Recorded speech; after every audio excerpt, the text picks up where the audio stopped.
నమస్కారం, లైవ్ షోకి స్వాగతం. ముందుగా కొన్ని ఆసక్తికరమైన వీడియోలు చూద్దాం.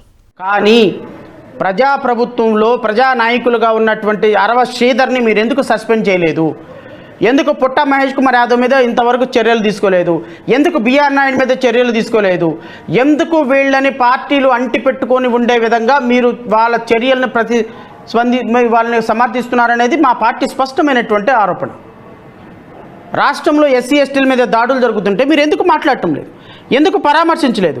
ఎస్సీ ఎస్టీల ఓట్ల మీద మీరు గెలిచి ఈరోజు ఎస్సీ ఎస్టీలని ఇబ్బందికరమైన పరిస్థితుల్లో తీసుకొస్తే ఎందుకు మీరు మాట్లాడటం లేదు?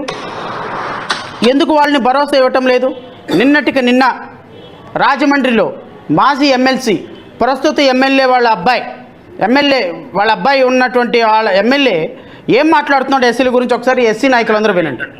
జాగ్రత్త చెప్పాను ఇప్పుడే ఇంకోసారి ఫోన్ చేస్తుంది చూడు ఎలాంటి సింగర్ అసలు మన వెలమల్లో ఉన్నాయా అలాంటి అసలు అవునైనా మన వెలమల్లో ఎవడైనా ఎస్సీ వాడిని పెళ్లి చేసుకున్నారా?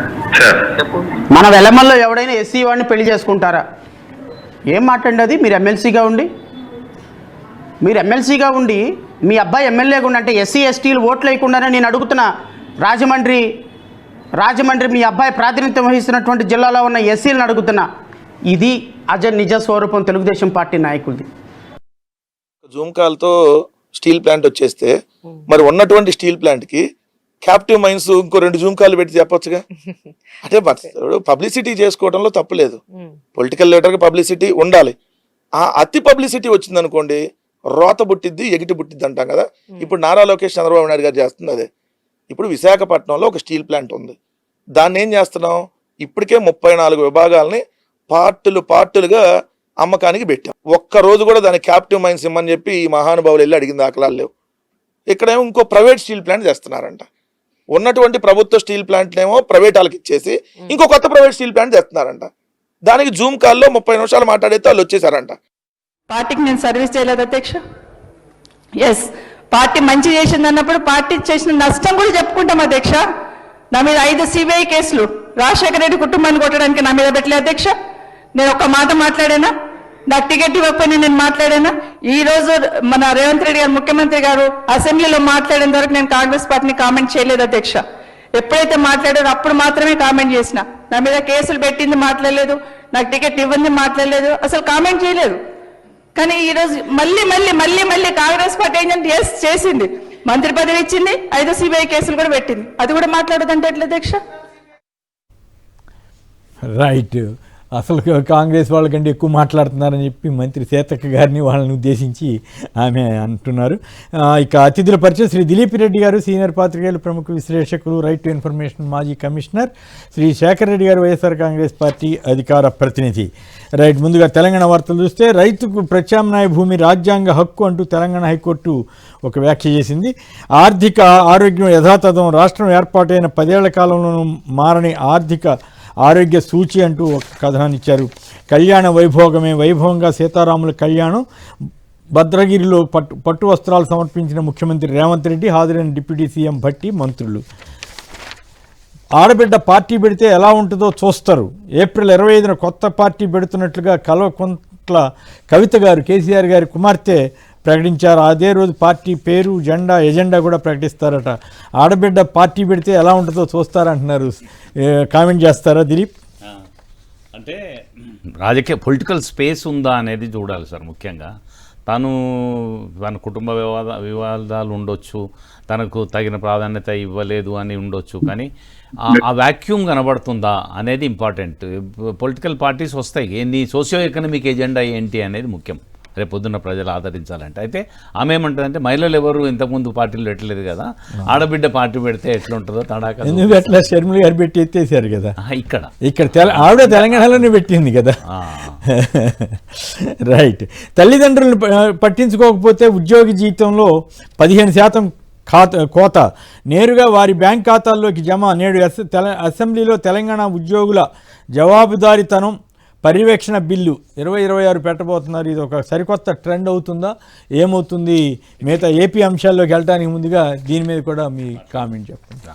అంటే ఒకటి సార్, ఈ భూముల ధరలు అసాధారణంగా పెరిగిన తర్వాత కుటుంబ స్పర్ధలు పెరిగి మనం చూస్తున్నాం రోజు డే ఇన్ డే అవుట్ మర్డర్లు, అన్నని చంపిన తమ్ముడు, తమ్ముడిని చంపిన అన్న, అత్త, మేనమామ, తండ్రి, ఇట్లా మానవ సంబంధాలు మొత్తం హీనమైపోతున్నాయి. ఇట్లాంటి పరిస్థితుల్లో మీకు ఒక ఆసక్తికరమైన పరిణామం, నిజామాబాద్ జిల్లాలో ఒక 3-4 గ్రామాల వృద్ధులు వాళ్ళు ఒక సంఘటితమై ఈ స్మార్ట్ ఫోన్ వాళ్ళకి హెల్ప్ చేసింది. పరస్పరం మాట్లాడుకొని ఎవరన్నా తల్లిదండ్రులని నిర్లక్ష్యం చేస్తున్నారు పలానా ఇంట్లో అని తెలిస్తే వీళ్ళు ఒక 10 మంది పోయి ఆ ఇంటి ముందట కూర్చోవడం, గ్రేట్, ప్రొటెస్ట్గా. Very good. ఇట్లాంటి పరిణామాలు కూడా జరిగినాయి. అయితే కోర్టు దృష్టికి తీసుకొచ్చినప్పుడు ఈ హైకోర్టు కూడా, హైదరాబాద్లో ఉన్న హైకోర్టు కూడా కామెంట్ చేసింది ఏమనంటే, ఇది మీ నిర్దిష్టమైన బాధ్యత, మిమ్మల్ని పెంచి పెద్ద చేసి ఈ ఉద్యోగం పొందడానికి ఈ స్థాయికి తీసుకొచ్చినప్పుడు మీరు వాళ్ళని నిర్లక్ష్యం ఒక ఉద్యోగి విషయంలో జరిగిన కేసు అది. అంటే ప్రభుత్వ ప్రైవేటు ఉద్యోగస్తులు ఇద్దరికీ వర్తిస్తుంది కదా.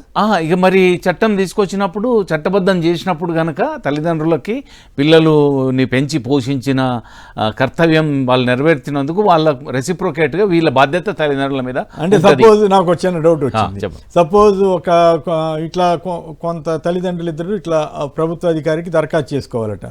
వాళ్ళు కొడుకో కూతురో అసలు మమ్మల్ని పట్టించుకోలేదు ఈయన తల్లిదండ్రి, మా సావు మేము తెచ్చాము అట్లా పెరిగాము అని జవాబిస్తే ఆ మెరిట్స్ కూడా చూస్తుంది. ఎందుకంటే కలెక్టర్ స్థాయి అధికారి నేతృత్వంలో ఒక కమిటీ కాన్స్టిట్యూట్ చేసి వాళ్ళకు కారణాలతోటి రిప్రజెంట్ చేసుకుంటే వాళ్ళు 15%, 10% లేదా 10,000 తప్పించుకోవడానికి, ఇట్లా తల్లిదండ్రులు ఇగ్నోర్ చేసే పిల్లలకు తప్పించుకోవడానికి లేదు. అది ఈ చట్టబద్ధమైన ప్రొవిజన్ వస్తుంది కనుక అప్పుడు వాళ్ళ సాలరీలోనే కట్ చేస్తారు. వాళ్ళకి ఇన్కమ్ లేకపోతే కొత్త తగాదాలు ఏమి రావా కుటుంబంలో తల్లిదండ్రులకి పిల్లలకి మధ్య?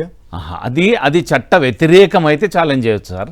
ఆ చట్టం కనుక రాజ్యాంగ పరిధికి లోబడి ఉండి ఛాలెంజ్ చేయటం ఇంటర్నల్ గా సోషల్ ఇష్యూస్ కింద. సోషల్ ఇష్యూస్లో నాకు తెలిసి చాలా తక్కువ సార్ పర్సెంటేజ్. ఇవాళ 90% of children taking care of their parents. ఒక 10% వాళ్ళలోనే అవుతుంది. ఆ 10 వాళ్ళలో కూడా పరువు నష్టం ఎందుకు, ఇటువంటి చట్టం ఒకటి ఉంది అంటేనే సర్దుకుంటారేమో ఒక 5-6%. ఇక మిగిలేదు 4-5%. నేను సోషల్ అన్రెస్ట్ కి ఏం దారి కాదు. కాకపోతే ఒక రకంగా మంచి ఆలోచన. ఎందుకంటే అట్లీస్ట్ కొంతమంది ఎందుకు నలుగుట్లో బద్నాం కావాలని ఇట్లాంటి చట్టం వచ్చినట్టుగా ఎక్కడ లేదు తెలంగాణ ప్రభుత్వం. మనం వెళ్ళలేదు, కానీ హైకోర్టు చెప్పింది మీ జీతంలోంచి కోయాల్సి ఉంటుంది అని వ్యాఖ్య చేసింది కనుక ఆ స్పిరిట్ ని తీసుకొని బహుశా తెలంగాణలో ఈ చట్టం తీసుకొస్తున్నారు. ఇది ఇంట్రెస్టింగే. మరి దీనివల్ల సమాజంలో విలువలు పెరగటం, తల్లిదండ్రులకి మరింత ఆదరణ పెరగడం జరిగితే మనం హర్షించాల్సిందే. రైట్. భారతీయ సిమెంట్కు మరోసారి నోటీసు. కేంద్ర నిబంధనలకు విరుద్ధంగా లీజు పొందడంపై తాకీదు. వ్యక్తిగతంగా హాజరై వాదన వినిపించేందుకు అవకాశం. రామ్కో సిమెంట్స్కు నోటీసు. అరగంటలో జూమ్ కాల్ ద్వారా ఇండస్ట్రీస్ తెచ్చామని ఒక పక్క చెబుతారు, ఇంకో పక్కేమో ఇప్పటికే కొన్ని ఒక 65 ఇండస్ట్రీస్ ఈ మధ్యకాలంలో మాకొద్దు బాబు అని వెళ్ళిపోయినాయని వార్తలు వచ్చినాయి. ఇప్పుడు ఏదో రకంగా శుభ్రంగా నడిచే కంపెనీలకి వాళ్ళకి నిజంగా అవసరమైతే లీజులు ఇప్పించాలా, ఈ ఉన్న వాటిని క్యాన్సిల్ చేయించే విధంగా ప్రభుత్వాలు పగబట్టాలా?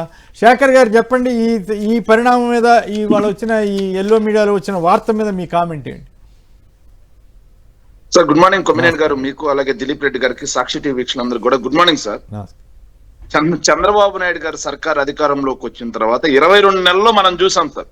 అధికారంలోకి వచ్చిన వెంటనే శ్రీకాకుళం జిల్లాలో యూబీ కింగ్ ఫిషర్ బీర్ ఫ్యాక్టరీని ఎలా బెదిరించారో చూసాం. తర్వాత చెట్టినాడు సిమెంట్స్ ఎలా బెదిరించారు, శ్రీ సిమెంట్స్ ఎలా బెదిరించారు, ర్యాంకో సిమెంట్స్ ఎలా బెదిరించారు. ఇలా సిమెంట్ ఫ్యాక్టరీలన్నింటినీ బెదిరించి ఎలా అక్రమ వసూళ్లకు పాల్పడ్డారో మనం చూసాం.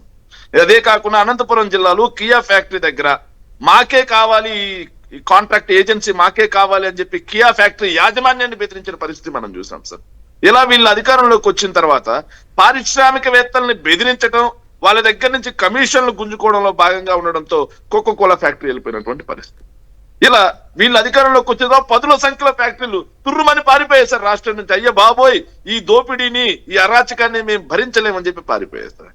తర్వాత ఇప్పటికే ఉన్నటువంటి కంపెనీస్ మన పవన్ కళ్యాణ్ గారి మీటింగ్ లో కూడా ఆ ప్రస్తావన అనేది వచ్చినట్లుంది కదా, ఎమ్మెల్యేలు చాలా అరాచకంగా చేస్తున్నారు, ఇది చాలా చంద్రబాబు గారే హెచ్చరిస్తున్నారు మన పార్టీ వాళ్ళని కూడా అని చెప్పినటువంటి సందర్భాన్ని కూడా ఇప్పుడు గుర్తు చేసుకోవాలేమో.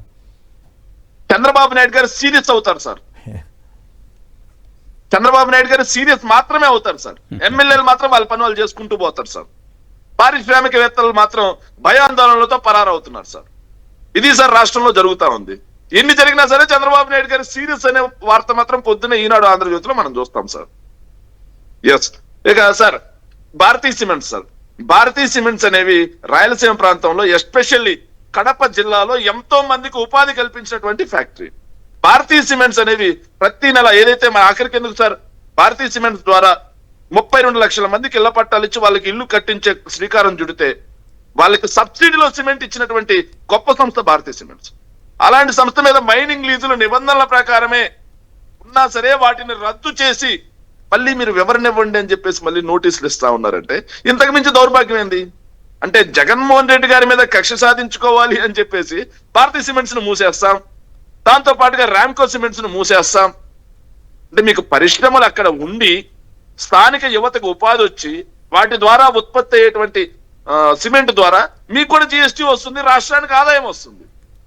కానీ ఇవేం మనకు అక్కర్లేదు. జగన్మోహన్ రెడ్డి గారి మీద కక్ష సాధించుకోవాలి, ఆయన మీద బురద జల్లాలి. సార్ మీకు నేను ఇంతకు ముందు కూడా ఒకసారి చెప్పాను సార్, చంద్రబాబు నాయుడు గారి మాటలు మొత్తం కూడా బడాయి మాటలు అని చెప్పి ఒక రోజు చర్చా కార్యక్రమాలు మీకు చూపించాను సార్. 20 లక్షల కోట్లు 30 లక్షల కోట్లు పెట్టుబడులు అని చెప్పడం తప్పిస్తే వాస్తవ రూపంలో ఎక్కడా ఉండవు సార్. ఈనాడు ఆంధ్రజ్యోతి పేపర్లో కనిపిస్తాయి సార్. అర్సలాస్ మెటల్ ని జగన్మోహన్ రెడ్డి గారు 2022 దావోస్ లో తీసుకొచ్చి వాళ్ళకి సూత్రప్రాయంగా భూములు కేటాయించింది మా ప్రభుత్వ హయాంలో అంటే వాళ్ళదంటాడు సార్. ఎన్టీపీసీ మేం తీసుకొస్తే వాళ్ళదంటాడు సార్. అంతెందుకు సార్, ఎంత దుర్మార్గం అంటే మీరు ఎన్నోసార్లు సందర్భాల్లో చర్చా కార్యక్రమాలు మాట్లాడుతారు సార్. ఇండోసోల్ అనేది అక్రమంగా భూములు కేటాయిస్తున్నారు అది ఇది అని చెప్పేసి రాసేవాళ్ళు సార్ ఈనాడు పేపర్లో. కానీ వీళ్ళ ప్రభుత్వం వచ్చిన తర్వాత ఇండోసోల్ చంద్రబాబు మీద ఇచ్చాడని చెప్పి రాసుకుంటారు. ప్రభుత్వం వచ్చిన తర్వాత కాదు, ఇక్కడ ఒక చిన్న విషయం చెప్పాలి. కూటమి ప్రభుత్వం వచ్చిన తర్వాత కూడా 1-2 సార్లు రాశారు. ఆ తర్వాత మరి ఏం కుదిరిందో రాజీ ఒక ఫుల్ పేజ్ యాడ్లు ఇచ్చినట్టున్నారు. మా వైఖరి మారిపోయిందేమో అనిపిస్తుంది, ఇప్పుడు మళ్ళీ రాయట్లేదు సార్. ఫ్రంట్ పేజ్ యాడ్ చేశారు సార్, అది కూడా అమరావతికి శంకుస్థాపన అన్నట్టుగా సార్, మళ్ళీ పునఃశంకుస్థాపనలో ఫుల్ పేజ్ యాడ్ చేశారు సార్.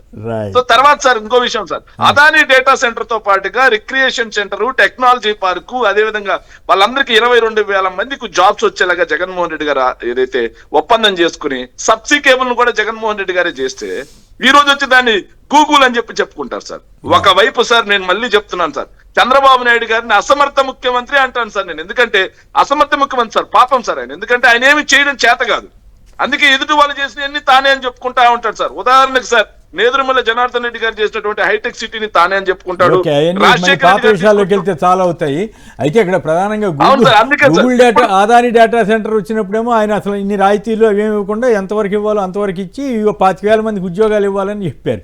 గూగుల్ డేటా సెంటర్కి వచ్చేసరికి 200 ఉద్యోగాలకి 22,000 కోట్ల రాయితీ ఇస్తామని వీళ్ళు చెప్పారు.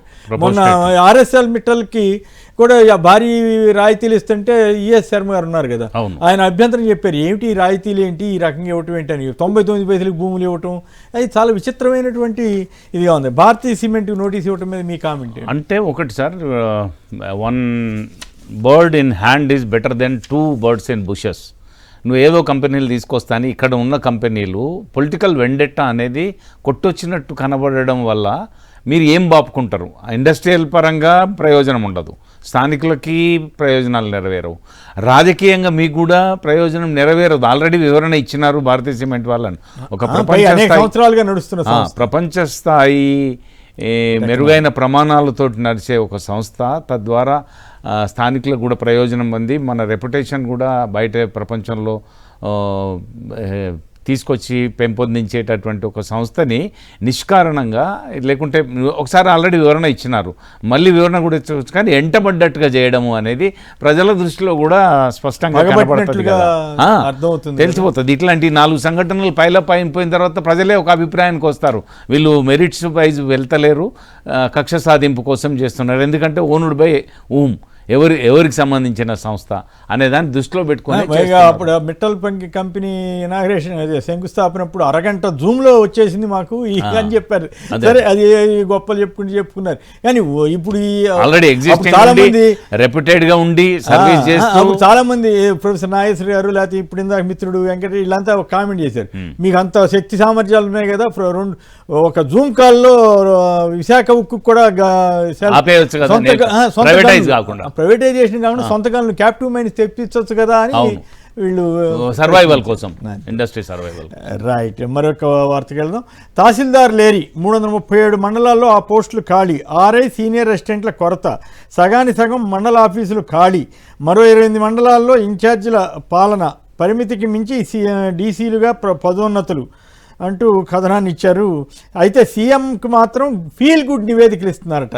సో ఈ ప్రభుత్వం ఎలా పనిచేస్తుందంటానికి ఇది ఒక ఉదాహరణ. అయితే ఇంకో ఇంట్రెస్టింగ్ సమాచారం అంటే రైట్ టు ఇన్ఫర్మేషన్ కింద ఒక ఆయన ఎవరో సమ్ కేస్ అలీషా అన్న ఆయన ఒక సమాచారం అడిగారు. దాని ప్రకారం రాష్ట్రంలో వివిధ జిల్లాల్లో ఉన్న బెల్ట్ షాప్ లిస్ట్ కావాలని అడిగితే మరి అధికారి ఎవరో ఇంట్రెస్టింగ్గా ఇచ్చారు. డిపిఎల్ క్రైమ్ ఫ్రమ్ 110/24 to 26 వరకు, 15/3 మార్చి వరకు, మార్చి ఈ నెల 15 వరకు ఈ లిస్ట్ ఇస్తే దాంట్లో ప్రతి జిల్లాలోనూ ఎన్ఎస్ బెల్ట్ షాపులు ఉన్నాయి.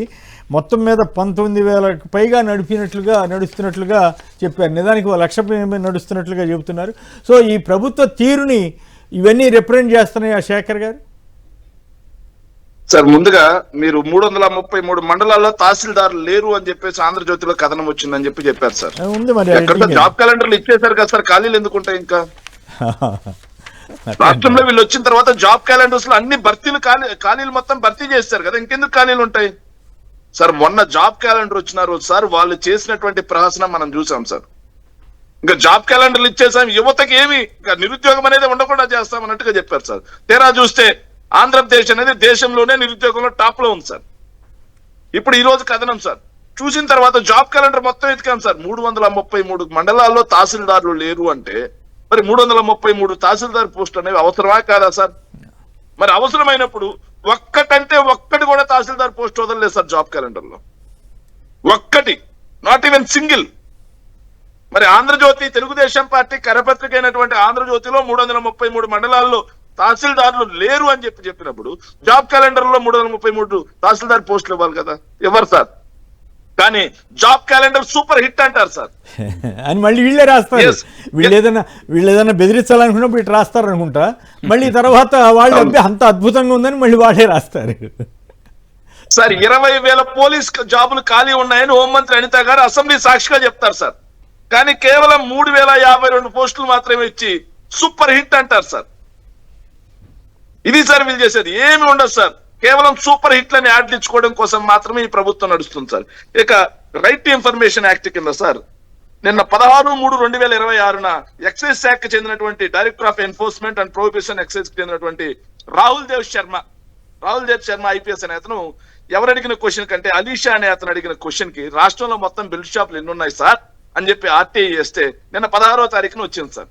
మొన్న మార్చి 16వ తారీఖున మొత్తంగా సార్ శ్రీకాకుళం దగ్గర నుంచి తిరుపతి దగ్గర వరకు 19,000 అంటే అవి పట్టుకున్నట్లా లేకపోతే 19,914 బెల్ట్ షాపులు. అవును, ఏది సార్ ఎక్సైజ్ శాఖ ఇచ్చింది సార్ ఇది నివేదిక. అవునవును, లిస్ట్ ఆఫ్ బెల్ట్ షాప్స్ అన్నారు. అంటే క్రైమ్ ఆధారంగా క్రిమినల్ రికార్డ్స్ ఉంటాయి కదా, వాటి ఆధారంగా ఉన్నాయని తెలుసు. క్రైమ్ ఆధారంగా 19,914 బెల్ట్ షాపులు అంట సార్. చంద్రబాబు నాయుడు గారు ఎన్ని బెల్ట్ షాపుల మీద బెల్ట్ తీశాడు నేను అడుగుతున్నాను సార్. చంద్రబాబు నాయుడు గారు పొద్దున్న లేస్తే బెల్ట్ షాపులు పెడితే బెల్ట్ తీస్తా తోలు తీస్తా అంటారు కదా సార్. మరి క్రైమ్ ఆధారంగా 19,914 బెల్ట్ షాపులు ఓన్లీ గవర్నమెంట్ ఇచ్చింది సార్. ఇది గవర్నమెంట్ ఇవ్వకుండా అనధికారికంగా బడి వైన్స్ గుడి వైన్స్ పక్కన ఎన్ని బెల్ట్ షాపులు ఉన్నాయి సార్? మొన్న తిరుమల వెళ్ళి వచ్చాను సార్ నేను. బెంగళూరు నుంచి తిరుమల వెళ్ళి చంద్రగిరి నుంచి పోతా ఉంటే రైట్ సైడ్ బడి వైన్స్ అని ఉంది సార్. బడి వైన్స్ అని పెడుతున్నారు. పేరే అట్లా పెట్టారా? పేరు బడి వైన్స్ అట్లా పెడతారు వాళ్ళు. ఎట్లా ఎక్సైజ్ వాళ్ళు ఎట్లా అంగీకరిస్తారు? ఎట్లా ఇచ్చారో తెలియదు సార్. నేను తిరుమల నుంచి బెంగళూరు వెళ్తూ చంద్రగిరిలో రైట్ సైడ్ చూశాను సార్, బడి వైన్స్ అండి సార్. ఏం సమాచారం ఇస్తున్నారు? గుడి దగ్గర బడి దగ్గర ఎక్కడ పెడితే అక్కడ విచ్చలవిడిగా మద్యం ఏరులై పారుతుంది. ఆఖరికి తిరువూరు టీడీపీ ఎమ్మెల్యే కొలికిపూడి కూడా నిన్న మాట్లాడారు సార్. అవును, మా నియోజకవర్గంలో 50 రూపాయలు ఎక్సెస్ ఎంఆర్పి కంటే ఎక్కువ వేసి బెల్ట్ షాపుల్లో విచ్చలవిడిగా మద్యం అమ్ముతున్నా సరే ఎక్సైజ్ శాఖ పట్టించుకోదు, పోలీస్ శాఖ పట్టించుకోదు, రెవెన్యూ శాఖ పట్టించుకోదు. అంటే ఒక ఎమ్మెల్యే నెత్తి నోరు మొత్తుకుంటున్నా సరే ఈ తెలుగుదేశం పార్టీ పచ్చ లిక్కర్ మాఫియా ఆగడాలు ఎక్కడ ఆగట్లేదు సార్.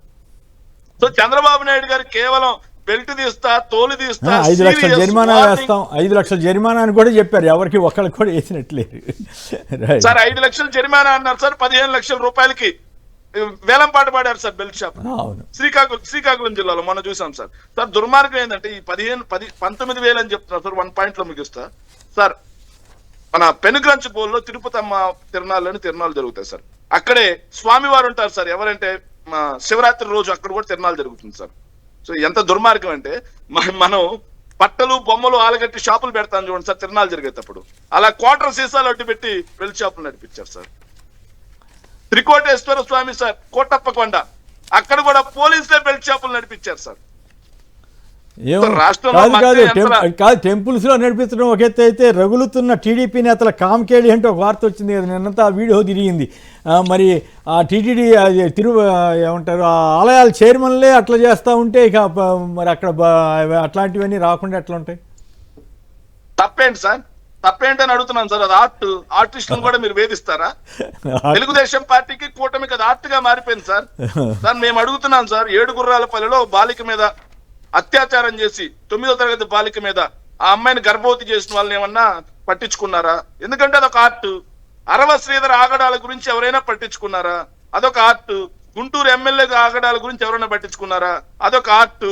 ఆఖరికి కూన రవికుమార్ గారు ఒక మహిళా ప్రిన్సిపల్ మీద అరాచకం చేస్తే ఎవరైనా పట్టించుకున్నారా? ఎందుకంటే వాళ్ళ పార్టీకి అదొక ఆర్ట్. అదే విధంగా ఇప్పుడు కూడా సార్ దుర్మార్గం, టీటీడీ బోర్డు చైర్మన్ సార్ 140 కోట్ల మంది హిందువులు అత్యంత భక్తి విశ్వాసాలతో చూసేటువంటి Venkateswara Swami trust board chairman గా BR Naidu alias bedroom Naidu, BR Naidu alias బొంకు రంకు నాయుడు అట్లాంటి మాట్లాడు దయచేసి. అట్లాంటి I'm sorry, I don't accept. మామూలుగా చెప్పండి, మీరు అటువంటి ఏమైనా బయట ఎక్కడైనా మాట్లాడుకోండి. నో తప్పు. You must with right sir. ఆయన వీడియోలు దొరికినా సరే, ఎక్కడైనా సరే చంద్రబాబు నాయుడు చర్యలు చేపట్టాడా? చర్యలు తీసుకున్నారా? చివరికి సార్ నిన్న ఎంత దుర్మార్గం అంటే మా నెల్లూరు జిల్లా సార్, శ్రీ పొట్టి శ్రీరాములు నెల్లూరు జిల్లా చెల్లకూరు మండలంలోని తుమ్మినపట్నం పురాతన కోదండ రామస్వామి ఆలయం చైర్మన్ సార్, శ్రీరామనవమి రోజున కోదండ రామస్వామి యొక్క ఆలయానికి చైర్మన్ గా ఉన్న అతని రాశిలీలలు బయటకు వచ్చేసారు.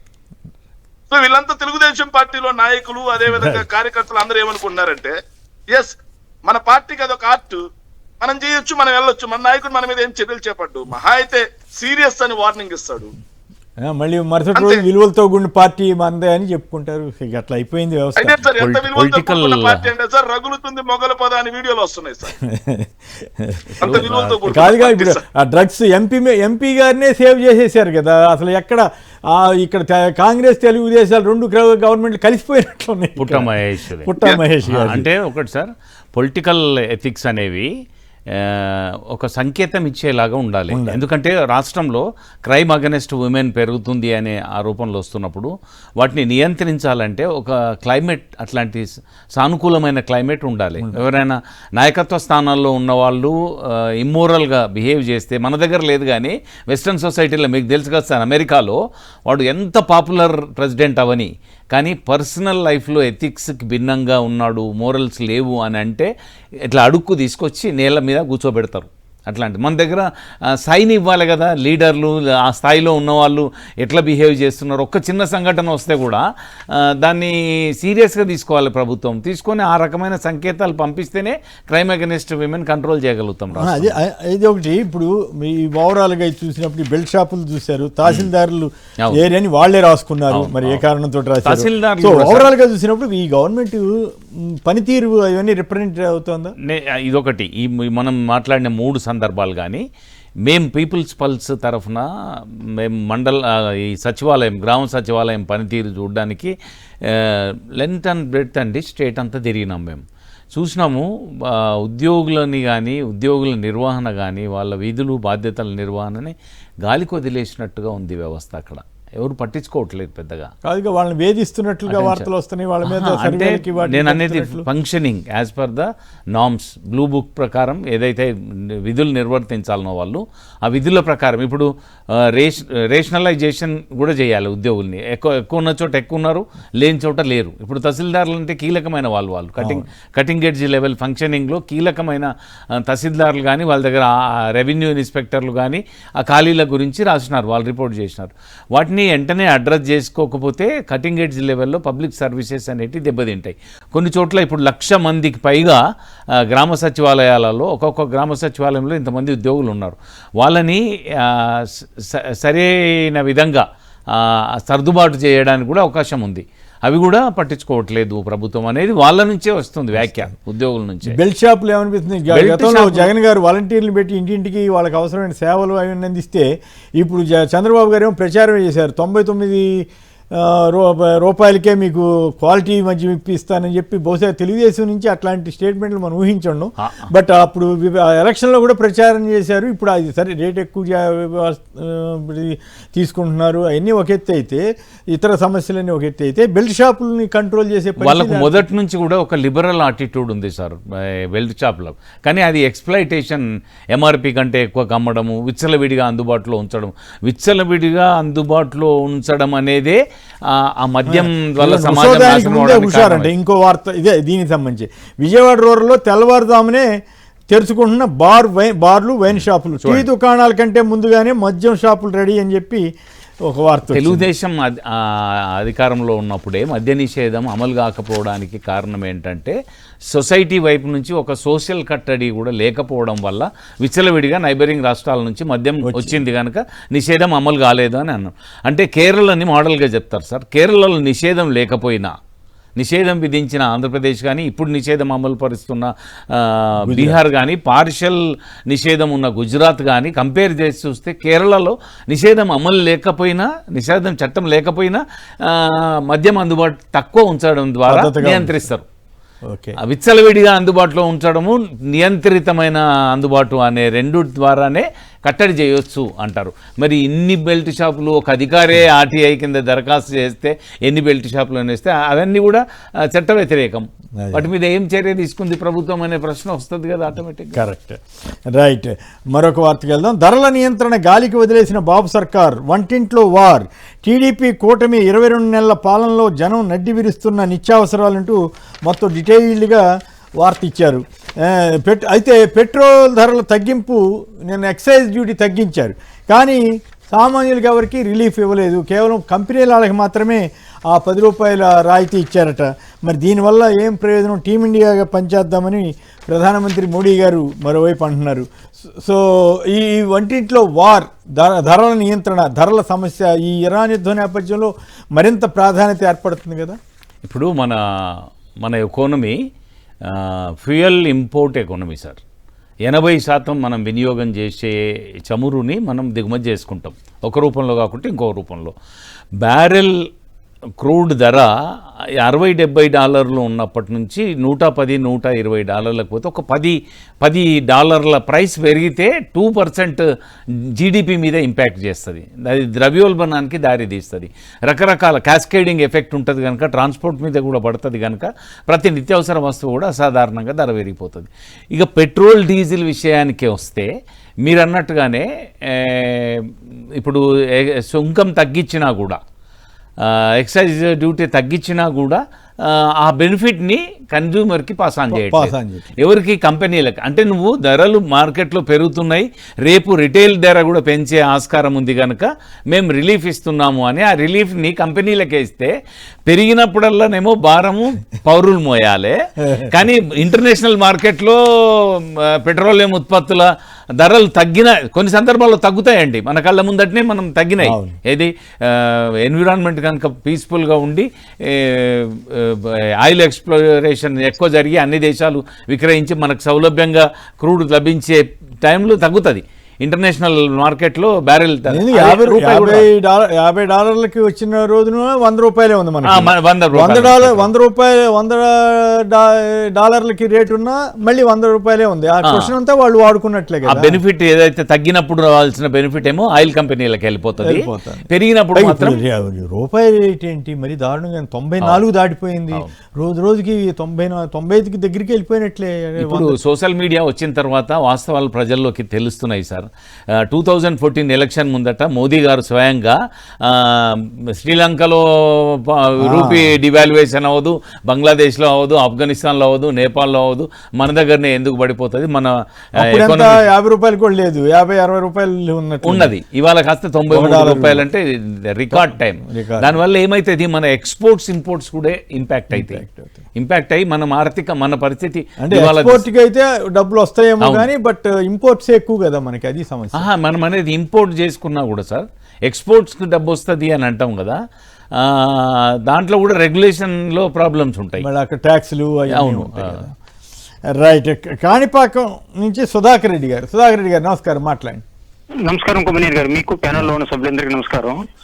జగన్మోహన్ రెడ్డి గారి ప్రభుత్వం ఉండేటప్పుడు మద్యం వచ్చి నియంత్రణ వచ్చి చాలా కఠినంగా ఉండింది. ఎందుకంటే డాబా హోటల్లో కానీ ఒక చిన్న షాపుల్లో కానీ ఎక్కడ కానీ అంతెందుకు కొమ్మినేని గారు రోడ్ల పక్కన తోపుల్లో కూడా కూర్చొని తాగేవాళ్ళు, అప్పుడు ఉండేవాళ్ళు ముందు ఎప్పటి నుంచి అయినా.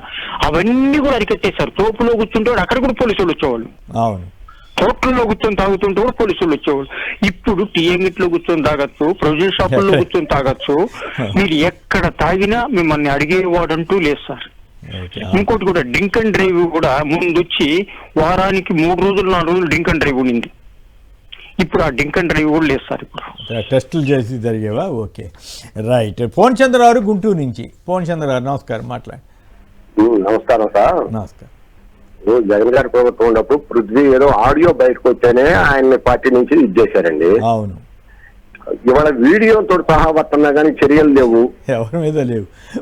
ఓకే, ఎంపీ గారిని అయితే ఎట్లా కాపాడారో చూసాం కదా. మొత్తం అసలు కేసు మరి రేవంత్ రెడ్డి గారి గవర్నమెంట్ నేను అది డ్రగ్స్ని అసలు ఎక్కడ తరిమేస్తానని చెప్పారు రేవంత్ రెడ్డి గారు. ఇక్కడ తెలుగుదేశం ఎంపీ గారికి విషయం వచ్చేసరికి కామ్ అయిపోయారు. ఏం చేస్తాం అంటే తప్పితే ఇంకా జరిగినాయండి. చర్య తీసుకున్నాక ఆయన మీద చర్యలు తీసుకున్నాక పార్టీని సస్పెండ్ చేసినాక ఇంకా తర్వాత ఒక్కటన్నా చెప్పుకోవడానికి జరిగిందండి. ఎవరి మీద సస్పెండ్ చేశారు? పృథ్వీ గారిని పార్టీ నుంచి సస్పెండ్ చేశారు. ఆ తర్వాత కాలంలో ఒక్కటి కూడా జరగలేదు కదండి.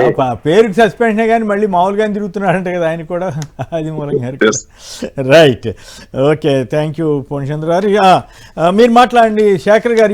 ఈ నిత్యావసర సరుకుల ధరలు ఆంధ్రప్రదేశ్లో ఏ రకంగా ఉన్నాయి, ప్రజల బాధలు ఏ రకంగా ఉన్నాయి? మరి మరోవైపు వంట గ్యాస్దే ప్రాబ్లం ఉన్నట్టుంది, అక్కడ పెట్రోల్ డీజిల్ పెద్ద సమస్య ఉన్నట్లేదు. రేట్లు ఎక్సైజ్ సుంకం తగ్గించినట్లు ప్రకటించినా ప్రజలకు ఎందుకు ఇవ్వలేకపోతున్నారు? సార్ గత 22 నెలల్లో సార్ నూనె ధరలతో సహా పప్పు దినుసులతో సహా నిత్యావసర సరుకులు మొత్తం కూడా క్రమం తప్పకుండా ప్రతి నెల పెరుగుతూనే పోతున్నాయి తప్పిస్తే ఎక్కడా కూడా తగ్గట్లేదు సార్. ఇదే సార్ నిజమైన బాధుడంటే. సో చంద్రబాబు నాయుడు గారు తనని తాను అపర చాణక్యుడిగా ఆర్థికవేత్తగా చెప్పుకుంటాడు సార్. మరి రాష్ట్రంలో ధరలు ఇలా పెరిగిపోతూ ఉంటే సార్ చంద్రబాబు నాయుడు గారు సర్కార్ వచ్చిన తర్వాత ఇప్పుడు 110 రూపాయలు ఇప్పటికే గ్యాస్ మీద పెరిగింది సార్. మళ్ళీ ఇప్పుడు గ్యాస్ సంక్షోభం రావడంతో గ్యాస్ దొరికే పరిస్థితి కూడా ఎక్కడా కూడా కనిపించట్లేదు సార్. ఒకవైపు ఏమో సార్ దుర్మార్గమైన పరిస్థితి ఏంటంటే, ఒకవైపు ఏమో వరదలు సార్, ఇంకోవైపు అకాల వర్షాలు, కరువు దెబ్బతో ఉత్పత్తి తగ్గిపోయింది సార్. మద్దతు ధర లేక రైతన్న నలిగిపోయాడు సార్. కానీ ఎంత దుర్మార్గం అంటే, నాకు మొన్న ఒక విషయం తెలిసింది సార్. టమోటో మద్దతు ధర ఎలా ఉందంటే సార్, మార్కెట్ లో టమోటా వచ్చేసి 20 నుంచి 30 రూపాయలకు అమ్ముతున్నారు సార్. కానీ రైతుకు 2 నుంచి 3 రూపాయలు దొరుకుతుంది సార్. రైతుకు 2 నుంచి 3 రూపాయలు సార్. మదనపల్లి మార్కెట్ చూసుకున్నా సరే, పత్తికొండ మార్కెట్ చూసుకున్నా సరే, ఎక్కడ చూసుకున్నా సరే సార్ రైతుకు 2 నుంచి 3 రూపాయలు దొరుకుతుంది సార్. సార్ ఇంకా నేషనల్ ఇన్ఫర్మేటిక్ సెంటర్ NIC గణాంకాల ప్రకారం నూనె ధరలు జగన్మోహన్ రెడ్డి గారు దిగిపోయిన నాటి నుంచి ఇప్పటి వరకు చూసుకుంటే సార్ వేరుశెనగ 165 రూపాయల నుంచి 210 రూపాయలకు పెరిగింది సార్. యుద్ధం వల్ల పెరిగింది కాదు సార్, అప్పటి నుంచి పెరుగుతూనే ఉంది సార్. దాన్ని కంట్రోల్ చేసినటువంటి చంద్రబాబు నాయుడు గారు ఏం పట్టించుకోరు సార్. పామాయిల్ 90 రూపాయల నుంచి 131 రూపాయలకు పెరిగింది సార్. సన్ఫ్లవర్ ఆయిల్ 110 రూపాయల నుంచి 180 to 190 రూపాయల మధ్యలో మిగిలింది సార్. అంటే చంద్రబాబు నాయుడు గారు ఇది కాదా నిజంగా ప్రజల మీద బాధుడే అంటే ఒకవైపు సార్ రోజువారీ పన్నులు లేక డబ్బు లేక సామాన్యుడు ఇవన్నీ కొనే పరిస్థితి లేదు సార్. మరోవైపు ఏమో ధరలు పెరిగిపోతా ఉన్నాయి సార్. సరే ఇంతకు ముందు MDU వాహనాల ద్వారా కందిపప్పు కూడా ఇచ్చేవాళ్ళు సార్, గోధుమ పిండి కూడా ఇచ్చేవాళ్ళు సార్. కానీ ఇప్పుడు చంద్రబాబు నాయుడు గారు ఏమన్నారంటే సార్, అధికారంలో రాకముందు 18 రకాలు మేము MDU వాహనాల ద్వారా రేషన్ మేము అందజేస్తామని చెప్పారు సార్. బియ్యము పంచదార తప్పిస్తే ఇంకేమి ఇవ్వట్లేదు సార్. వైఎస్ఆర్సీపీ అధికారంలో ఉన్నప్పుడు సన్ఫ్లవర్ ఏదైతే ఆయిల్ ఇచ్చేవాళ్ళు, కందిపప్పు ఇచ్చేవాళ్ళు అండ్ గోధుమ పిండి ఇప్పుడు వాహనాల ద్వారా ఇళ్ళకి పంపిస్తున్నారా, కంటిన్యూ చేస్తున్నారా, అది ఆపేశారా? ఎక్కడున్నాయి సార్ వాహనాలు? MDU వ్యవస్థనే నాశనం చేశారు సార్. మళ్ళీ రేషన్ షాపులకు తీసుకురావడంతో ఈ రోజు విచ్చలవిడిగా ప్రతిరోజు చూస్తున్నాం సార్. రేషన్ మాఫియా ఎంతలా పేట్రేగిపోతా ఉంది. ఇప్పుడు సార్ నిజంగా రేషన్ బియ్యం అడ్డదారిన విదేశాలకు ఎక్స్పోర్ట్ అవుతుంది ఇప్పుడు సార్ కనిపిస్తా ఉంది. ప్రతిరోజు వార్తల్లో చూస్తా ఉన్నాం సార్. ఇక సార్ కోడి మాంసం కూడా ప్రతి రాష్ట్రంతో పోలిసి చూస్తే సార్ జాతీయ సగటు, అదేవిధంగా మన పక్కన ఉన్నటువంటి తెలంగాణ రాష్ట్ర సగటుతో కూడా పోలిసి చూసినా సరే ఆంధ్రప్రదేశ్ లోనే ధరలు అధికంగా ఉన్నాయి సార్. ఎందుకున్నాయో తెలియదు సార్. సో ఎక్కడా కూడా పెట్రోల్ డీజిల్ ధరలు కూడా పెరిగింది ఏం లేదు కదా సార్. ఇక నారా లోకేష్ గారిని మేము అడుగుతా ఉన్నాం సార్, ధరల విషయం బాదుడే అనే అంశం వచ్చింది కాబట్టి ఆయన యువగలం పాదయాత్రలో భాగంగా ఇలా చూపించాడు సార్. ఇలా చూపించి పెట్రోల్ రేట్ల గురించి మాట్లాడారు సార్. సెల్ఫీ ఎట్లా సార్ కర్ణాటకలో వెళ్ళినప్పుడు మీరు వీళ్ళ అధికారంలోకి వచ్చిన తర్వాత మరి ₹1 అయినా పెట్రోల్ కానీ డీజిల్ ధర కానీ తగ్గించారా? పెంచడం తప్పిస్తే తగ్గించారా? దానికి సమాధానం చెప్పాలి నారా లోకేష్ గారు. సో ఒకవైపు నిత్యావసర ధరల సరుకులేమో విపరీతంగా పెరిగిపోతుండడంతో వినియోగదారుడి నడ్డి విరిగిపోతుంది సార్. మరోవైపు ఏమో అకాల వర్షాలు, వరదలు, అదే విధంగా కరువును తట్టుకొని పండించిన రైతుకు మాత్రం గిట్టుబాటు ధర దక్కట్లేదు సార్. మరి ఈ వ్యత్యాసానికి సంబంధించిన డబ్బంతా ఎవరు జోలికి వెళ్తుందరా అంటే పచ్చ మాఫియా జేబుల్లోకి వెళ్తుంది సార్. పచ్చ దళారుల జోబుల్లోకి వెళ్తా ఉంది సార్ ఈ డబ్బులంతా. దీన్ని నియంత్రించాల్సినటువంటి ముఖ్యమంత్రి మాత్రం దాన్ని ప్రోత్సహిస్తూ ఆ సిటీ వస్తుంది, ఈ సిటీ వస్తుంది అని చెప్పుకుంటూ పోతాయి. మొన్న కోకో సిటీ వస్తుందని ఒక మాట అన్నారు సార్. కానీ తీరా చూస్తే ఈ రోజు కోకో ధర పతనం అయిపోయి రైతు నడ్డి విరిగిపోయింది సార్. అంతకుముందేమో హార్టికల్చర్ సిటీ వస్తుంది అని చెప్పాడు సార్. అరటికాయ ఏమో కేజీ ₹5 అమ్ముతా ఉన్నారు సార్. కేజీ ₹5 డజన్ ₹100 బయట అమ్ముతున్నారు సార్. ఇవాళ మొక్కజొన్న గురించి కూడా ఏదో మాట్లాడినట్టున్నారు, కొనుగోలుకు ధరకు. అంటే ఆ మొక్కజొన్న రేటు కూడా పతనం అయిపోతుంది సార్. చంద్రబాబు నాయుడు గారు చెప్పిన ఆ సిటీ ఈ సిటీ అని, ఆ సిటీ ఈ సిటీ వస్తుందని చెప్పడం తప్పిస్తే కూడా ఎక్కడ చర్యలు చేపట్టకపోవడం వల్ల రైతు దగ్గర దొరికేదానికి మార్కెట్ లో దొరికేదానికి వ్యత్యాసం పెరిగిపోయి రైతుకు మద్దతు ధర దొరకట్లేదు, వినియోగదారుని నెత్తిన పిడుగు పడతా ఉంది సార్ ఇది. ఇక పెట్రోల్ ధరలు సార్, పెట్రోల్ ధరల విషయానికి వస్తే నిన్న ఎక్సైజ్ సుంకం అవి తగ్గించడం వల్ల కేవలం ఆయిల్ కంపెనీలకు మాత్రమే లాభం తప్పిస్తే వినియోగదారుడు ఎవరైతే ఉన్నారో వాళ్ళకి ₹1 బిల్లు కూడా లాభం లేదు సార్. ₹13 ఉన్నటువంటి పెట్రోల్ ఎక్సైజ్ సుంకం ₹10 తగ్గించడం వల్ల కేవలం ఆయిల్ కంపెనీ యజమానులకు మాత్రమే లాభం సార్. ఇక డీజిల్ ని ₹10 తగ్గించడం వల్ల ఆయిల్ కంపెనీలకు మాత్రమే లాభం తప్పిస్తే వినియోగదారుడి వైపు నుంచి ₹1 కూడా డీజిల్ గానీ పెట్రోల్ గానీ తగ్గే పరిస్థితి ఎక్కడ కనిపించట్లేదు సార్. నిన్న ఇంకొక వార్త ఒక ఆర్టికల్ చదివాను సార్, ఒక పెద్ద మనిషి రాసిన ఆర్టికల్. సో మీరు ఏప్రిల్ 31 వరకు ఆగండి, 5 రాష్ట్రాల్లో ఎన్నికలు అయిపోయిన తర్వాత మళ్ళీ మీకు ఉంటదిరా నాయన అని చెప్పి స్పష్టంగా రాశారు. 30 కదా ఉండేది. ఏప్రిల్ 30 సారీ సార్, ఏప్రిల్ 30 వరకు ఆగండి, మళ్ళీ మీకు ఉంటదిరా నాయన అని చెప్పేసి వెరీ క్లియర్ గా రాశారు. చాలా మంది డౌట్ పడుతున్నారు ఎలక్షన్ అయిన తర్వాత ఏంటి పరిస్థితి అని. ఎందుకంటే ఇప్పుడు నిన్న మనకి ఇక్కడ కొరత వచ్చినప్పుడు చెన్నైలో అసలు కొరతే లేదంట. అట్లా ఎస్ సార్. ఇక గ్యాస్ సార్, గ్యాస్ దారుణం ఏంటంటే కమర్షియల్ చంద్రబాబు నాయుడు గారేమో గ్యాస్ కి డోకా లేదు అని చెప్పేసి గ్యాస్ కబుర్లు చెప్తారు. ఇంకో వైపు ఏమో మీరు కిరసనాయిలు రెడీగా పెట్టుకోండి, ఇండక్షన్ కుక్కర్లు రెడీగా పెట్టుకోండి, కరెంట్ కుక్కర్లు రెడీగా పెట్టుకోండి అని చెప్తాడు సార్. వినియోగదారులు పాపం గ్యాస్ దొరక్క ఎండల్లో క్యూ కడుతున్నటువంటి పరిస్థితి. ఇప్పటికే ₹110 పెరిగింది, ఇంకెంత పెరుగుద్దో తెలియదు. కమర్షియల్ సార్, ఎన్ని హోటల్స్ బంద్ అయిపోయాయి, హోటల్స్ బంద్ అయిపోయి ఎంత మందికి ఉపాధి. అవును, అదొకటి కీలకమైంది. ఇటువంటిప్పుడు కదా గ్యాస్ బండ్లు ఫ్రీగా ఇస్తే చంద్రబాబు గారి పేరు వస్తుంది కదా, మరి ఇటువంటిప్పుడు మరి ఆయన ఇస్తున్నారా ఆయన హామీ ప్రకారం? సార్ నాకు మొన్న డౌట్ వచ్చింది సార్. తమ్ముళ్ళు నేను అధికారంలో ఉండుంటే, నేను ముఖ్యమంత్రిగా ఉండుంటే కరోనా వచ్చేదా తమ్ముళ్ళు, కరోనాని కాళ్ళు పట్టుకుని ఇసురు పక్కన పడైపోయాను అన్న రైతులో ఆయన మాట్లాడారు సార్. మరి ఇది కరోనా కన్నా పెద్ద సంక్షోభం ఏం కాదు కదా. మరి గ్యాస్ సంక్షోభం రాకుండా చంద్రబాబు నాయుడు గారు 4వ సారి ముఖ్యమంత్రి ఎందుకు చర్యలు చేపట్టలేపాడు, ముందస్తు చర్యలు ఎందుకని చెప్పేసి గ్యాస్ ని, అదే విధంగా పెట్రోల్ డీజిల్ విషయంలో మన కేంద్ర ప్రభుత్వం నుంచి వస్తా ఉంది గ్యాస్ అనే దాన్ని ఎందుకని నిల్వ ఉంచి వినియోగదారులకి, అదే ఇంకా దారుణమైన అంశం మీరు బాగా చూడండి సార్, ఈ రోజు ఆంధ్రాకి వెళ్తే ఎన్ని హోటల్స్ బంద్ అయి ఉన్నాయో చూడండి సార్. అయితే నిన్న మోడీ గారితో మీటింగ్ జరిగింది కదా, మన ముఖ్యమంత్రి చంద్రబాబు నాయుడు గారు ఏం చెప్పారు, ఏమన్నా విషయం ఏమన్నా మాట్లాడారా? ముఖ్యమంత్రి చంద్రబాబు నాయుడు గారు ఏం మాట్లాడతారు సార్? కాదు, మోడీ గారి కంటే సీనియర్ కదా. ఎస్ సార్, అలాగే సార్, థ్యాంక్ యూ సార్ అంటారు సార్. అంతేనా మీరు? Right, okay. ఇందాక మీరు అదే ఈ నిత్యావసరాల ధరల విషయంలో కానీ, ఈ ఇల్లీగల్ హోర్డింగ్స్ విషయంలో కానీ గవర్నమెంట్ చేయాల్సిన 2 పనులు ఉంటాయి సార్. ఒకటేమో ఈ కామర్స్ గురించి ఇంత మాట్లాడతారు కదా సార్, సమావేశ మందిరాలలో, పెద్ద పెద్ద కాన్ఫరెన్స్ హాల్లో పవర్ పాయింట్ ప్రజెంటేషన్ పెట్టి ఈ కామర్స్ చేసేవాళ్ళు ఒక 10 లారీలను, ఇంత పెద్ద వ్యవస్థ ప్రభుత్వం 10 లారీలు ప్రొవైడ్ చేయలేదా? వాడు రూపాయి 10 కిలోల టమాటోలు 2 రూపాయలకు బుట్ట అమ్ముకోలేక మదనపల్లిలోనో కర్నూలులోనో పారబోసిపోయే పరిస్థితి.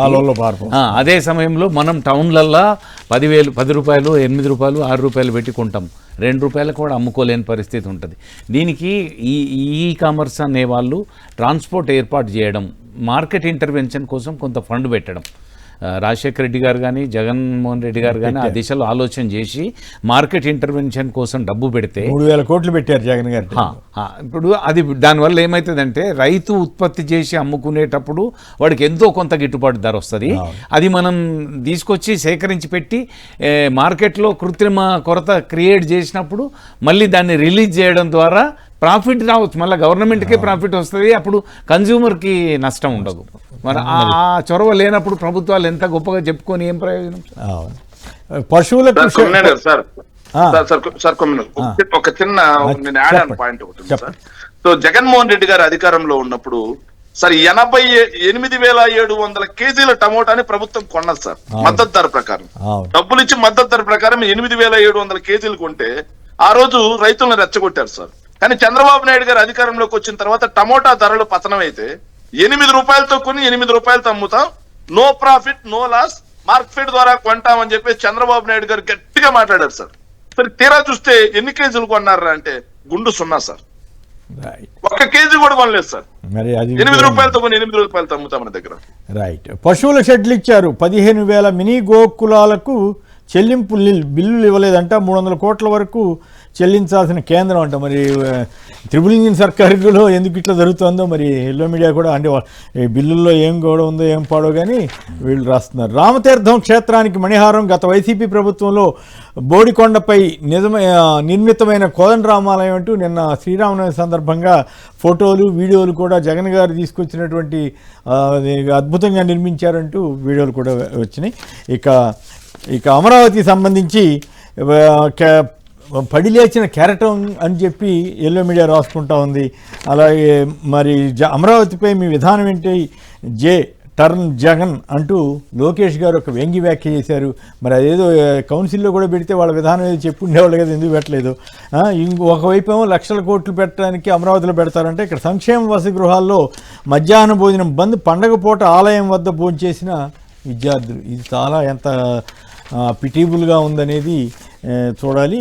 వీటి మీద చర్చలోకి వెళ్దాం. ఈ అమరావతి తీర్మానం చేస్తున్న తీరు, లోకేష్ గారు చేసిన వ్యాఖ్యపై శేఖర్ గారు మీరు స్పందిస్తారా? సార్, అమరావతికి ఇప్పుడు చట్టబద్ధత అంటే ఇప్పటి వరకు అమరావతికి చట్టబద్ధత లేదా? నాకు అదే అర్థం కాదు సార్. ఇప్పుడు రాష్ట్రం యొక్క రాజధానిని పార్లమెంట్ ఎక్కడ నిర్ణయిస్తుంది సార్? రాష్ట్రం యొక్క రాజధాని ఆ రాష్ట్రం యొక్క అసెంబ్లీ కదా. ఇంకో ఇంట్రెస్టింగ్ విషయం ఏంటంటే, అసలు కేంద్ర ప్రభుత్వం నియమించిన శివరామకృష్ణ కమిటీ అసలు అక్కడ పెట్టొద్దని అదే సార్, కేంద్ర ప్రభుత్వం నిర్ణయించినటువంటి శివరామకృష్ణన్ కమిటీ అనేది అమరావతి ప్రాంతంలో రాజధాని సహేతుకం కాదు, గుంటూరు మంగళగిరి మధ్యలో పెట్టండి అని చెప్పేసి అయితే భూమి కూడా బాగుంటది కాబట్టి, గట్టి నేల కాబట్టి బాగుంటుందని చెప్పారు. లేదు అంటే దొనకొండ దగ్గర పెట్టండి అని చెప్పి ఇంకొక ఆప్షన్ ఇచ్చింది సార్. కానీ వీళ్ళు రాష్ట్ర అసెంబ్లీయే కదా అమరావతిని రాజధానిగా నిర్ణయించింది. రాష్ట్ర అసెంబ్లీ అమరావతిని రాజధానిగా నిర్ణయించిన తర్వాత మళ్ళీ ఇప్పుడు ఏందో తీర్మానం అర్థం కావట్లేదు సార్. ఇంకొక డౌట్ కూడా సార్, 2025 మే 8వ తారీఖున కేబినెట్ భేటీ జరిగింది సార్. మనకి కేబినెట్ భేటీలో అమరావతిని రాజధానిగా నిర్ణయిస్తూ తీర్మానం చేసి కేంద్ర హోంశాఖకి పంపించారు సార్. మరి కేంద్ర హోంశాఖకి పంపిస్తే అప్పుడు ఏమైంది సార్? చట్టబద్ధత ఎందుకు రాలేదు? ములాఖాత్లోనే ఉన్నారుగా. 2025 మే 8 నుంచి ఇప్పటి వరకు కేంద్ర ప్రభుత్వం దగ్గర నుంచి చట్టబద్ధ ఎందుకు తెలకపోతున్నారు గెజిట్? సో రాష్ట్ర ప్రభుత్వాలే నిర్ణయించుకుంటాయి సార్ రాజధానిని. ఇదంతా ఎందుకంటే సార్ ఇప్పుడు రాష్ట్ర రాజధానిలో ఇప్పటికే 52,000 ఎకరాలు ఉంది సార్. 32,000 ఎకరాలని భూ సమీకరణ ల్యాండ్ పూలింగ్ ద్వారా ప్రజల నుంచి సేకరించారు సార్. వాళ్ళలో ఏ ఒక్కరికి కూడా డెవలప్ చేసిన ఫ్లాట్ ఒక్కటి అంటే ఒక్కటి కూడా ఇవ్వలేదు సార్.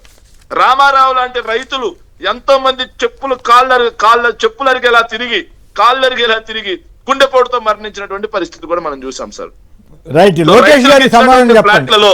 లోకేష్ గారికి మీరేం సమాధానం చెప్తారు? మీ విధానం చెప్పండి. 2014-19 మధ్య చెప్పిన కబుర్లు ఇప్పుడు అసెంబ్లీకి వచ్చి చెప్పొచ్చు కదా అంటారు. మరి ఇప్పుడు వీళ్ళు లక్షల కోట్ల ఆహారం సెల్ఫ్ ఫైనాన్స్ అనేది ఆ విషయాలు కూడా ఇప్పుడు చెబుతారు ఇవాళ వీళ్ళు లోకేష్ గారికి కూడా సమాధానం చెప్తాను సార్. ఇవి ఎందుకు చేస్తున్నారంటే సార్ ఈ అమరావతి చట్టబద్ధత అనే మళ్ళీ ఒక ప్రహసనానికి ఎందుకు తీసుకొస్తున్నారంటే సార్ తీర్మానానికి. సో 32,000 ఎకరాలు రైతుల దగ్గర నుంచి సేకరించిన తర్వాత వాళ్ళకి ఫ్లాట్స్ ఎక్కడ డెవలప్ చేసి ఇవ్వలేదు. ఇచ్చిన ఫ్లాట్స్ కూడా ఎక్కడంటే ఇక్కడ శ్మశానం దగ్గర డొంక రోడ్లలో లింక్ రోడ్లు లేని చోట్ల ఇచ్చారు కాబట్టి రైతులందరూ కూడా అడ్డం తిరిగి ఉన్నారు సార్. మరో 175,000 ఎకరాలు సార్, మరో 175,000 ఎకరాల భూ సమీకరణకు వెళ్తుంటే రైతుల దగ్గర నుంచి 50 గ్రామాల్లో సార్ రైతుల దగ్గర నుంచి వ్యతిరేకత వస్తుంది కాబట్టి అదేం లేదు మేము రాజధానికి చట్టబద్ధత తీసుకొచ్చాం, రాజధానిలో అది చేస్తాం ఇది చేస్తాం అని చెప్పేసి ప్రజలకి ఒక బొమ్మేసి భూములు కొట్టేయడం కోసం ఆడుతున్నటువంటి డ్రామా సార్ ఇది. ఇక లోకేష్ గారికి సమాధానం చెప్పాలంటున్నారు సార్. లోకేష్ గారిని ముందు మేము సమాధానం చెప్పే ముందు ఆయన ఒక సమాధానం చెప్పమండి sir. Amaravati self financed city అని చెప్పేసి మీరు మీ తండ్రి గారు మాట్లాడిన మాట వాస్తవం కాదా? రాష్ట్ర ఖజానా నుంచి ₹1 కూడా దానికి పెట్టక్కర్లేదు అని చెప్పిన మాట వాస్తవం కాదా? మరి ఇవి రెండు వాస్తవం అయినప్పుడు మీరు అధికారంలోకి వచ్చిన తర్వాత ప్రపంచ బ్యాంక్ దగ్గర నుంచి ఏడీబీ దగ్గర నుంచి జర్మనీకి చెందినటువంటి కేఎఫ్డబ్ల్యూ దగ్గర నుంచి హడ్కో దగ్గర నుంచి వీటన్నిటి దగ్గర నుంచి 47,000 కోట్ల రూపాయలు రాష్ట్ర రాజధాని కోసం అప్పు తీసుకొచ్చారు. సెల్ఫ్ ఫైనాన్స్డ్ సిటీ అయినప్పుడు ₹0 కూడా దానికి పెట్టాల్సినటువంటి అవసరం లేనప్పుడు 47,000 కోట్ల రూపాయలు అధిక వడ్డీలకు డబ్బులు ఎందుకు తీసుకొచ్చారు? దానికి ముందు సమాధానం చెప్పనండి సార్. ఇక వైఎస్ఆర్ కాంగ్రెస్ పార్టీ ఏ రోజైనా సరే అమరావతికి వ్యతిరేకం అని చెప్పి మాట్లాడిందా? అమరావతిలో రాజధాని తీసేస్తున్నామని చెప్పిందా? రాజధాని అనే దాన్ని విస్తరిస్తున్నాం, రాజధానిని మేము ఇక్కడి నుంచి వికేంద్రీకరిస్తున్నాం అని చెప్పాం సార్. మేము రైట్ కేంద్రీకరణ కాకుండా కాదుగా కౌన్సిల్ పెట్టి మీరు మీ అభిప్రాయాలు చెప్పండి అంటే అవినీతి ఇవన్నీ చెప్తారనే భయంతో కూడా వాళ్ళు ఆ ప్రస్తావన కౌన్సిల్ లేకుండా తీర్మానం ఉన్నారు. మరి ఏ మేరకు చట్టబద్ధ నేను అడుగుతున్నాను సార్ నారా లోకేష్ గారు, మీరు నేను ఒక సూటిగా 4 ప్రశ్నలు అడుగుతాను సార్, దానికి సమాధానం చెప్పండి. సో హైదరాబాద్ బెంగళూరు లాంటి నగరాల్లో కూడా 3,500 నుంచి 4,000 అయ్యే చోట మీరు 13,000 రూపాయల స్క్వేర్ ఫీట్ తో సచివాలయం టవర్లు ఎందుకు కడుతున్నారు? దాంట్లో 4,000 కోట్ల రూపాయల అవినీతి జరుగుతుంది, దానికి సమాధానం చెప్పండి. సో ఎవరైనా సార్ అవినీతి జరుగుతా ఉంది అంటే కోర్టుకు వెళ్తాం సార్, హైకోర్టు. కానీ అలాంటి హైకోర్టు భవన నిర్మాణంలో కూడా అవినీతి జరుగుతా ఉంది సార్. సో రాష్ట్రంలో చట్టాలు చేయాల్సినటువంటి అసెంబ్లీ భవన నిర్మాణంలో కూడా అవినీతి జరుగుతా ఉంది సార్. వీటికి సమాధానం చెప్పండి ఫస్ట్. Right, okay. మీకేమనిపించింది కౌన్సిల్ ని పెట్టకుండా కేవలం అసెంబ్లీ తీర్మానం చేయటం ఏంటి? ఇది పొలిటికల్ జిమ్మిక్ సార్. ఆయన అన్నట్టుగా చట్టబద్ధత లేదా ఇన్నాళ్ళు లేకుండానే ఇంత కార్యకలాపాలు చేశారు. ఏ రాష్ట్రానికైనా పరిగెట్టుకుని చట్టం చేయాల్సిన అవసరం లేదు. అది స్టేట్ సబ్జెక్ట్ అని పార్లమెంట్ వేదిక మీద కూడా కేంద్రం అనేక సార్లు చెప్పింది. ఇప్పుడు ఏంటంటే జస్ట్ పొలిటికల్ గా ఎక్స్పోజ్ చేస్తాము అనే ఒక భ్రమతోటి ఆలోచనతోటి దాన్ని వాడుకుందాం స్టేట్మెంట్స్ కింద, దానికోసమని చట్టసభలో తీర్మానం అని పెట్టి ఒక దినం అంతా దాని మీద దాని మీద నడిపేయచ్చు. మరి మీరు అన్నట్టుగానే కౌన్సిల్లో సంఖ్యాబలం లేదు కనుక అక్కడ మనమే ఎక్స్పోజ్ అవుతాం అనే భయం ఒకటి అక్కడ తీసుకురాకపోవడం, ఇక్కడ తీసుకురావడం. ఈ భూ సమీకరణ కూడా ఆయన అన్నట్టు దృష్టి మళ్లించే ప్రక్రియలో ఇటువైపు చట్టబద్ధత తీసుకొచ్చామని ఒక కొత్త కాన్ఫిడెన్స్ క్రియేట్ చేస్తున్న భ్రమ కల్పించి ఇంకొక వైపు భూమి 32,000 తీసుకొని దేశంలోనే ఎక్కడా లేని విధంగా మేము ఒక మోడల్ ఎవాల్వ్ చేసినాము అని చెప్పిన వాళ్ళు వాళ్ళకే న్యాయం చేయక వాళ్ళ వేదికలను నిరసన వేదికలని రాజకీయ ప్రయోజనాల కోసం 2024 ఎన్నికల ముందట వాడుకొని వాళ్ళకి ఇవ్వాలటి కూడా కాంక్రీట్గా ఒక సమాధానం చెప్పకుండా మళ్ళీ రెండో విడత భూ సమీకరణ ఇది కాకుండా 175,000 అదేదో నేను కొత్తగా వింటున్నా. ఇట్లా భూమికి ఒక సెంటిమెంటల్ అటాచ్మెంట్ ఉంటుంది ఎవరికైనా, కొంతమందికి అదే జీవనోపాధి అవుతుంది. అట్లాంటి సమయంలో మీరు అడ్డగోలుగా, అది కూడా 2013లో గవర్నమెంట్ ఆఫ్ ఇండియా తీసుకొచ్చిన ల్యాండ్ అక్విజిషన్ లాని కూడా ఇంప్లిమెంట్ చేయట్లేదు సార్. దాన్ని మళ్ళీ డైల్యూట్ చేసి లోకల్ లాస్ తెచ్చుకున్నారు. దానివల్ల ఎంత అన్యాయం జరిగిపోతుందంటే, వారసత్వంగా వాళ్ళకు వచ్చిన, నువ్వు వాళ్ళను జీవన ప్రమాణాలు పెంచవు, వాళ్ళ జీవితాలను నువ్వు మెరుగుపరచవు. వానికి ఎప్పుడో వారసత్వంగా లభించిన 1/2 ఎకరం, ఎకరం, 2 ఎకరాలు ఉంటే దాన్ని కూడా నాకు ఇష్టం లేదు, నువ్వు సేకరిస్తా అని చెప్తున్నా 50,000 ఎకరాలు, 1,00,000 ఎకరాలలో నాది అనివార్యంగా నా భూమి ఉంది, నా ఇష్టాలతో నిమిత్తం లేకుండా నువ్వు లాక్కోవడమే కదండి. అది భూ సమీకరణ విషయంలో నిర్దాక్షిణ్యంగా ఉంటున్నాయి ప్రభుత్వము. ఎస్పెషల్లీ వీళ్ళకి వెళ్ళేది ఒక ఎత్తుగడ భూములు సేకరించడానికి. దాంట్లో భాగమే ఈ మళ్ళీ తీర్మాన చర్చ కౌన్సిల్లో పెట్టకుండా మళ్ళీ ఇది ఒక కొత్త అనుకున్నారు. రఘురామ పర్యటనతో టెన్షన్, మంది మార్పులంతో డిప్యూటీ స్పీకర్ హడావుడి, ఆకివీడు పెదపేటలో తీవ్ర ఉద్రిక్తత, రఘురామ అనుచరులు దాడి చేశారంటున్న దళితులు, వీళ్ళే దాడి చేశారంటున్న రఘురామ మనుషుల 57 మందిపై కేసులు నమోదు చేసిన పోలీసులు. సో ఈ పరిస్థితి ఎందుకు వస్తూ ఉందో ఏంటో, అక్కడ అనవసరంగా ఆ నియోజకవర్గంలో ఉద్రిక్తతలకి ఆస్కారం ఇస్తున్నారు. విలేకరిపై పాతపట్నం ఎమ్మెల్యే మామిడి గోవిందరావు బూత్ పురాణం. నిన్న ఒక ఎమ్మెల్యే అశోక్ అన్న, ఆయన ఇచ్చాపురం ఎమ్మెల్యే గారు గిరిజనుల్ని బాస్టర్డ్స్ అని అవన్నీ తిట్టారంట, అది పేపర్లో వచ్చింది. ఇవాళేమో ఈయనెవరో బూత్ పురాణం అంట. ఈ టీడీపీ ఎమ్మెల్యేలు ఎందుకు ఇట్లా చేస్తున్నారు? పైగా విచిత్రం ఏంటంటే, ఈనాడు వాళ్ళు మిగతా పేపర్లో జర్నలిస్ట్ని ఎవరినన్నా ఏదైనా చేస్తే కరెక్ట్ ఇంకా చేయండి అన్నట్టు రాస్తున్నారు, వాళ్ళ వరకు వచ్చేసరికి మాత్రం ఇట్లా రాస్తున్నారు. మీకేమనిపించింది? అంటే మీడియా విషయంలో వీళ్ళకి మొదటి నుంచి కూడా ఒక సదభిప్రాయం లేదు సార్. మీడియా మేనేజ్మెంట్ స్థాయిలో అనుకూలంగా ఉండి ఆ క్లైమేట్ని బాగు చూస్తే చాలు, కింద అట్టడుగు స్థాయిలో పనిచేసే జర్నలిస్టుల పైన వీళ్ళకి అభిప్రాయం మొదటి నుంచి లేదు. చంద్రబాబు మేము చూసాం, మనం ఈడ ఉమ్మడి ఆంధ్రప్రదేశ్ ఉన్నప్పుడు చూసాం కదా, ఏదన్నా నెగిటివ్ వస్తే కూడా అధికారులతోటి సీరియస్గా రివ్యూలు జరిపి, ఇందాక ఆయన చెప్పాడు, ఆయన ముఖ్యమంత్రి సీరియస్ అవ్వడం తప్ప ఇంకేముండదు. ఒకసారి మీకు గుర్తుంటుంది, 1995లో కొత్తగా గవర్నమెంట్ ఎస్టాబ్లిష్ చేసినాక జన్మభూమి అని పెట్టి ఈయన ప్రజల వద్దకు పాలన అని ఈయన స్వయంగా వెళ్ళేది. ఈ మహబూబ్నగర్ జిల్లాలో వనపర్తిలో మున్సిపాలిటీలో పందులు, మున్సిపల్ ఆఫీసు ఆ కాంపౌండ్ వాల్ కింద కూలిపోయి ఉంది, దాంట్లోంచి పందులు వచ్చి నానా బీభత్సం చేస్తే మందలించాడు సార్. మందలించి బాబు సీరియస్ అని వార్తలు వచ్చినాయి. సరిగ్గా సంవత్సరం తర్వాత మళ్ళీ ఒక విజిట్కి పోతే మళ్ళీ అదే పరిస్థితి ఉంది మున్సిపాలిటీలో. అంటే దాన్ని బాగా మైసూరారెడ్డి గారు అసెంబ్లీలో ఎక్స్పోజ్ చేసినారు. నీవు సంవత్సరం కింద కోపానికి వచ్చావు, సంవత్సరం తర్వాత కోపానికి వచ్చావు, కోపానికి మధ్య పరిస్థితి అట్లాగే ఉంటే ఏం ప్రయోజనము అని. జర్నలిస్ట్ ఏదన్నా వ్యతిరేక వార్త వస్తే కూడా చూడయా ఇట్లా వచ్చింది మీకు వ్యతిరేకంగా అని సర్దుకోమని చెప్పడం, వ్యవస్థను బాగు చేయడం కాదు. అట్లా వార్తలు రాకుండా చూసుకోండి అంటాడు. అది కరెక్ట్ కాదు. ఈనాడు వాళ్ళు వేరే జర్నలిస్టుల మీద అయితే వాళ్ళే అరాచకంగా ఉన్నాయి లేని అబద్ధాలు కల్పించి రాస్తున్నారు. వాళ్ళ ప్రభుత్వ చర్యను సమర్థిస్తూ, ప్రభుత్వం ఏం చేసినా సరే అడ్డగోలుగా సమర్థిస్తూ ఇంకెక్కువ రెచ్చగొట్టే విధంగా రాస్తున్నారు. వాళ్ళ బాధ వచ్చి వాళ్ళ రిపోర్టర్ వచ్చేసరికి మాత్రం వాళ్ళ పార్టీయే కదా, మరి ఎందుకు కేసు? మన కోడిది ఆడిస్తేనే తెల్లారినట్టు అంటే ఎట్లా కాదు కదా. మొత్తం అందరు జర్నలిస్టుల పట్ల ఎట్లా బిహేవ్ చేస్తున్నారు అనేది ప్రశ్న. ఇతను బూత్ పురాణంతో రెచ్చిపోయారు. వేషాలు వేసి ఇష్టం వచ్చినట్లు పత్రికలో రాశావనుకో అంటూ అసభ్య పదజాలంతో పెట్టిరైపోయారంట. మరి మిగతా వాళ్ళ మీద చేసినప్పుడు దగ్గరుండి మరి చేయించారు కదా. అప్పుడు బాగా సమ్మగా ఉందా? మరి ఇప్పుడు సమ్మగా ఉందా ఏమి? మరి అందుకే ఎవరికి అన్యాయం జరిగినా, ఎవరు తప్పు జరిగినా తప్పు అని చెప్పాలి, అంతేగాని గవర్నమెంట్ బాగా కొట్టినప్పుడు ఎవరి మీద సరే రాయటం, ఎవరి మీద పిచ్చిగా రాయటం, ఇప్పుడేమో మీ మీద రాసినప్పుడు మాత్రం ఇట్లా. శేఖర్ గారు ఏదో చెప్పదలిచారు, సంక్షిప్తంగా ఒక మాటలో చెప్పండి సార్. పింగళ దశరథరామ్ గారు గుర్తుంటారు సార్ మీకు? అవును. తమకు అనుకూలంగా రాయలేదని ఏం జరిగిందో చూశారు సార్. ఇలాగే ఉంటుంది సార్ తమకు అనుకూలంగా రాయకపోతే. అదే ఎదుటి వాళ్ళ మీద మాత్రం ఎంతైనా విషయం జిమ్మించవచ్చు సార్. వ్యక్తిత్వం చంద్రబాబు గారు ఆ ఎమ్మెల్యే మీద చర్య తీసుకుంటారో లేదో, నిన్న గిరిజనులు తిట్టిన ఎమ్మెల్యే మీద చర్య తీసుకుంటారో లేదో మరి. అంటే ఇప్పుడు ఇక్కడ నా పాయింట్ ఏంటంటే, ఈనాడు వారికి ఇప్పుడు బాధ తెలిసి వచ్చిందా అన్నది ఇంత పెద్ద వార్త రాసుకోవాల్సి వచ్చిందే ఏమిటి? సార్, చంద్రబాబు నాయుడు గారు ఆంధ్రప్రదేశ్లో serious జర్నలిస్టుల పరిస్థితి ఏ రకంగా ఉంది అంటానికి ఇది ఒక ఉదాహరణగా తీసుకోవాలేమో. అది సార్ నేను ఒక ఓట్ చెప్పాలి సార్ కంప్లీట్. యాక్చువల్లీ నాకు ఒక డౌట్ ఉంది సార్. మీ కొమ్మినేని గారు అలాగే దిలీప్ రెడ్డి గారు కూడా దానికి కొంచెం ఆలోచన చేయాలి సార్. చంద్రబాబు నాయుడు గారు 32,000 ఎకరాలు భూసేకరణ చేసి అదే విధంగా 20,000 ఎకరాల ప్రభుత్వ భూమి ఉన్నప్పుడు విశ్వనగరంగా మారుతుంది అన్నారు సార్. చెప్పారు. అవును. 2014 నుంచి 19 వరకు విశ్వనగరంగా ఉన్నది. ఇప్పుడు మున్సిపాలిటీ ఎలా అవుతుంది అనేది నాకు అర్థం కావట్లేదు సార్. అది ఆయన అడగండి, ఆయనకైనా అర్థమైందో లేదో ఏం చెబుతాం గవర్నమెంట్ వరకైనా. రైట్. శేఖర్ రెడ్డి గారు అలాగే దిలీప్ రెడ్డి గారు ఇద్దరికి కూడా ధన్యవాదాలు. ఇది నేటి చర్చా కార్యక్రమం. నమస్కారం.